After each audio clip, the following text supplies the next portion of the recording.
Oakland, California, June 1966. Friday night, 11:47 p.m. The Jun Fan Institute sits on the second floor of an old brick building on Broadway. The street below is quiet now. Most businesses closed hours ago. A few neon signs still flicker in bar windows down the block.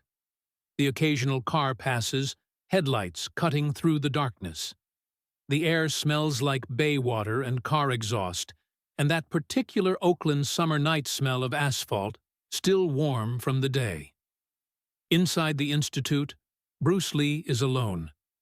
The last student left 20 minutes ago. Bruce is doing what he does most nights after class: cleaning, sweeping the wooden floor, straightening the heavy bags, wiping down the mirrors, folding the training mats. The work is meditative. His body moves while his mind processes the evening's lessons. What worked? What didn't? Which students are progressing? Which ones are stuck? Bruce is 25 years old, 5'7", 135 pounds. Black training pants, white t-shirt dark with sweat. His knuckles are swollen from bag work. His hair needs cutting.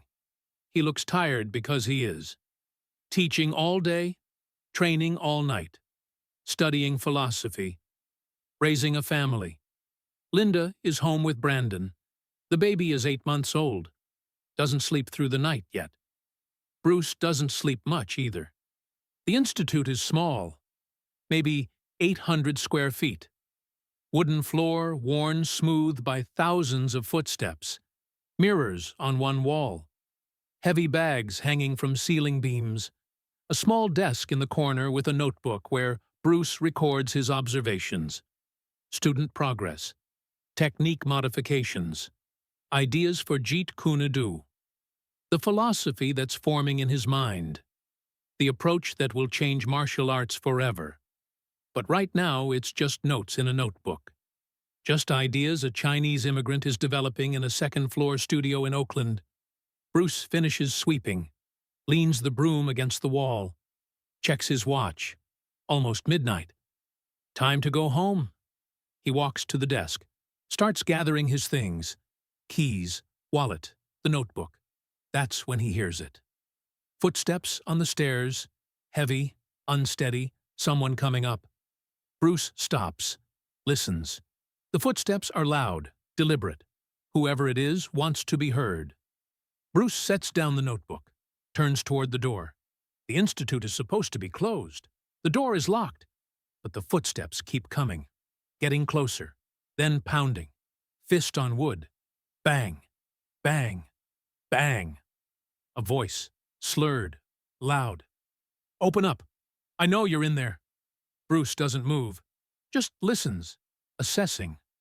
The voice is male, American accent, drunk, very drunk.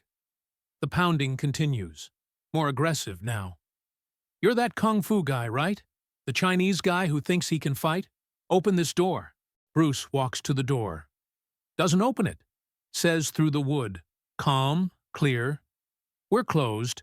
Come back tomorrow if you want to schedule a class. Laughter. Harsh. Mocking. I don't want a class. I want to see if kung fu is real or just bullshit. Everyone says you're some kind of master. I say martial arts is fake. Dancing for movies. Let me in and I'll show you what a real fight looks like. Bruce recognizes this type. He's encountered it before. Men who've been drinking. Men who've heard stories. Men who need to prove something to themselves. Usually they're harmless. Usually they leave if you don't engage. But something about this voice feels different. More aggressive. More committed. I'm not fighting you, Bruce says. Go home. Sleep it off. More pounding. Harder now. The door shakes in its frame. You're scared. That's what I thought. All you martial arts guys are the same. Lots of talk. No action. You're a coward. The word hangs in the air. Coward. Bruce knows it's bait. Knows engaging is exactly what this person wants. But he also knows something else. This man isn't leaving. And if Bruce leaves him out there, he might damage property, might bother other tenants in the building, might hurt himself falling down the stairs. Bruce unlocks the door, opens it slowly. The man on the other side is big, 6'3", maybe 240 pounds, late 20s, wearing work clothes, denim overalls, steel-toed boots, flannel shirt with the sleeves rolled up. His arms are thick. Construction worker or dock worker. Manual labor. Real strength. Not gym strength. His face is flushed. Eyes unfocused. Breath heavy with alcohol. He has a mustache. Needs a shave. His hands are calloused, scarred.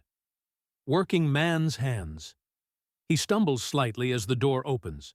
Catches himself on the door frame. Grins. There you are. The famous Bruce Lee.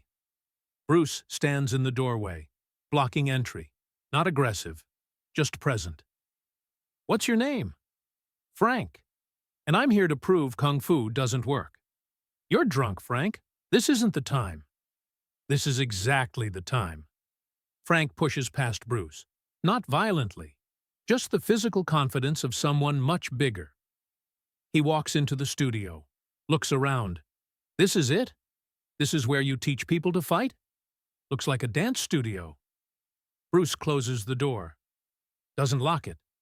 Keeps the exit clear. Frank, I'm asking you to leave. We can talk tomorrow when you're sober. Frank turns. I'm not leaving until you prove martial arts works. Fight me. Show me this kung fu magic everyone talks about. Bruce stays calm. I don't fight drunk people. There's no honor in it. No lesson. You won't remember. You won't learn. You'll just get hurt. I won't get hurt. You will. Frank takes a clumsy fighting stance, fists up, like a boxer. But his feet are too wide. His weight is back. His guard is low. 15 years of training lets Bruce read him instantly. Frank has been in fights, street fights, bar fights. He's used to winning because he's bigger, because he can absorb punches and deliver harder ones. But he has no technique, no training, just size and alcohol confidence. Bruce makes a decision. Fighting Frank would be easy. Too easy. Frank is drunk, untrained, telegraphing every move before he makes it. Bruce could disable him in 3 seconds. But that's not the lesson Frank needs. That's not what will actually reach him. Frank needs something else. Something that will stay with him after the alcohol wears off. Something that will make him question his assumptions without destroying his dignity. Bruce walks to the light switches on the wall. Frank, let me show you something. But we're going to do it differently. What are you doing? Testing something. Bruce's hand hovers over the switches. You think martial arts is fake? Because you've never seen it work against real aggression, against real chaos. So I'm going to create real chaos, and we'll see what happens. What kind of chaos? Bruce flips all 4 switches. The Institute goes black, completely black. No windows. The building is surrounded by taller buildings. No streetlight penetrates. The darkness is absolute, total. The kind of darkness where you can't see your hand in front of your face. Frank's voice changes immediately. The confidence drains. Hey, turn the lights back on. Bruce says nothing. He's already moved, silently. 3 steps to the left. His feet know this floor. Every board, every creak. He's trained here for 2 years. Walked these boards thousands of times. In darkness, the studio is his territory. Frank is the intruder. I said turn the lights on. Frank's voice is louder now, scared. He's spinning. Bruce can hear it. The scrape of boots on wood, the heavier breathing. Frank is disoriented. All his size, all his strength means nothing if he can't see. Bruce moves again. 4 steps, around behind Frank. He can track Frank's position by sound, by breath, by the smell of alcohol and sweat. Sensitivity training.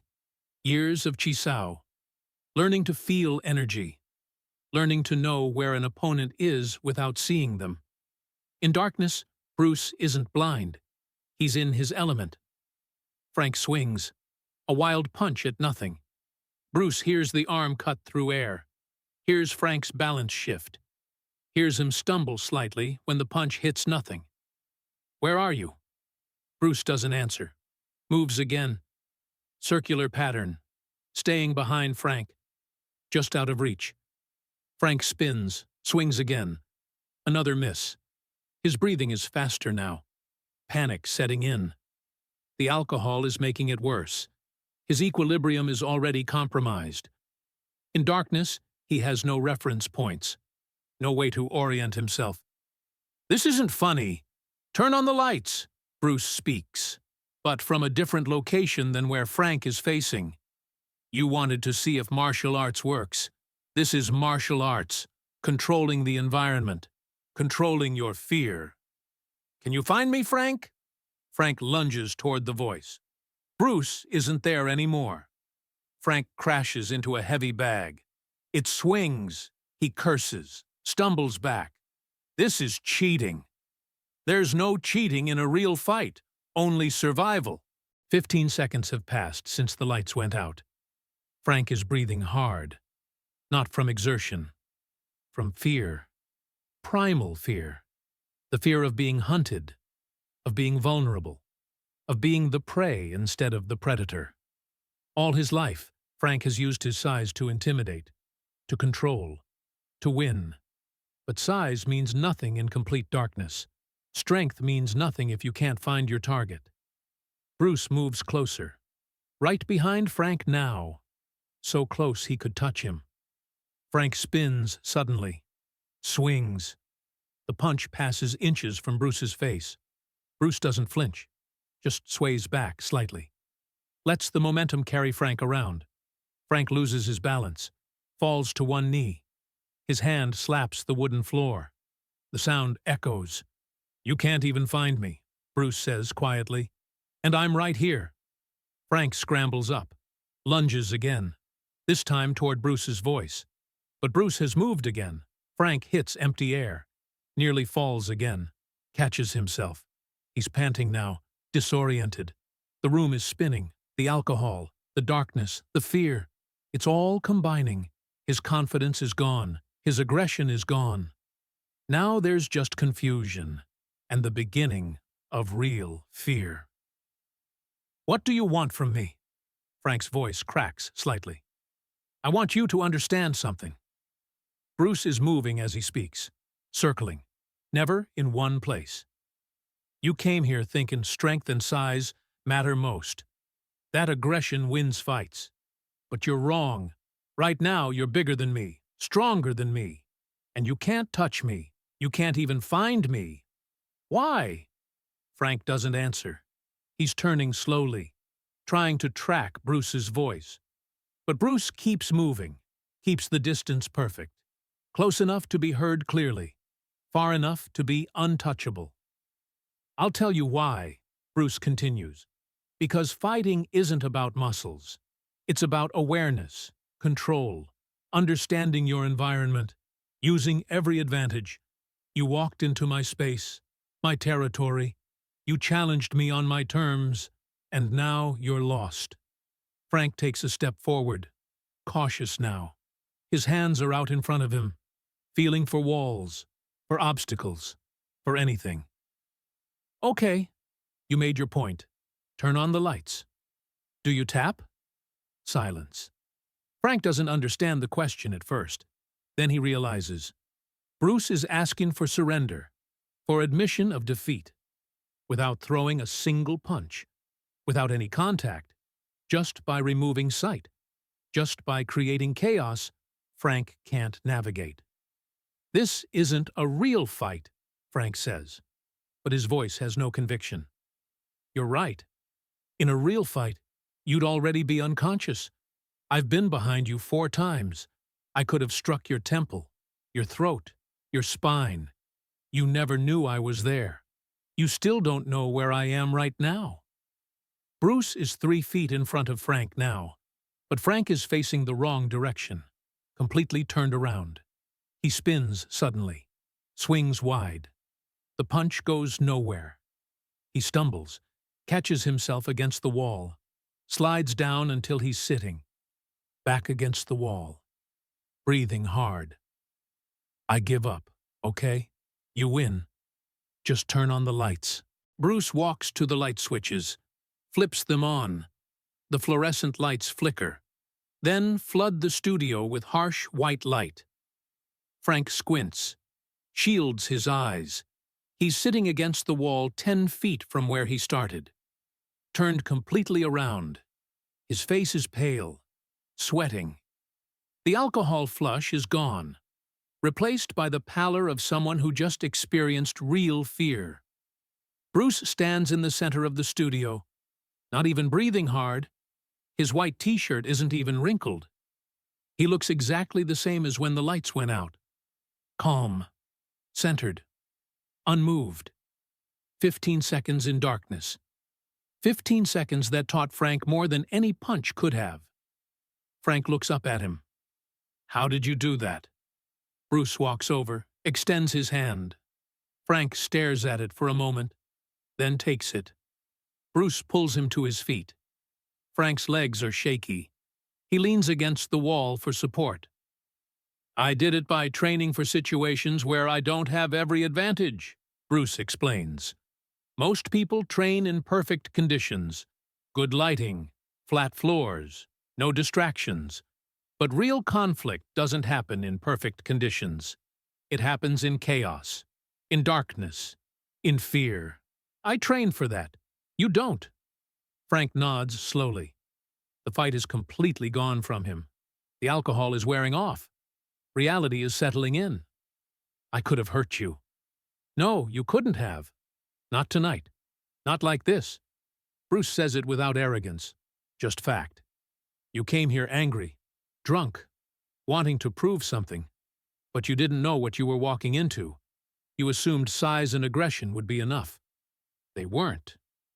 Frank looks around the studio, seeing it differently now. 15 seconds. You controlled me for 15 seconds without touching me. 15 seconds is forever in a fight. Long enough to end it. Long enough to escape. Long enough to teach a lesson. Bruce walks to the desk, picks up a business card, hands it to Frank. If you actually want to learn, if you want to understand what just happened, come back Tuesday evening, 6 o'clock. Sober. Frank takes the card, stares at it. You'd teach me? After I came here trying to fight you? You came here because you didn't know better. Now you know better. The question is, what will you do with that knowledge? Bruce opens the door. Go home, Frank. Think about what happened tonight. Think about what you learned in the darkness. Frank walks to the door, stops, looks back at Bruce. I'm sorry for coming here like this, for what I said. Apology accepted. Now go home safely. Frank leaves. His footsteps on the stairs are slower now. Careful. Bruce closes the door, locks it, stands there for a moment in the quiet studio. Then he turns off the lights, one by one, watching how the shadows change, how the darkness returns. In darkness, most people are helpless. But Bruce has trained for darkness, trained for chaos, trained for every condition where normal advantages disappear. He turns the lights back on, finishes gathering his things. 15 seconds. That's all it took to prove that real martial arts isn't about proving you can fight. It's about proving you don't need to.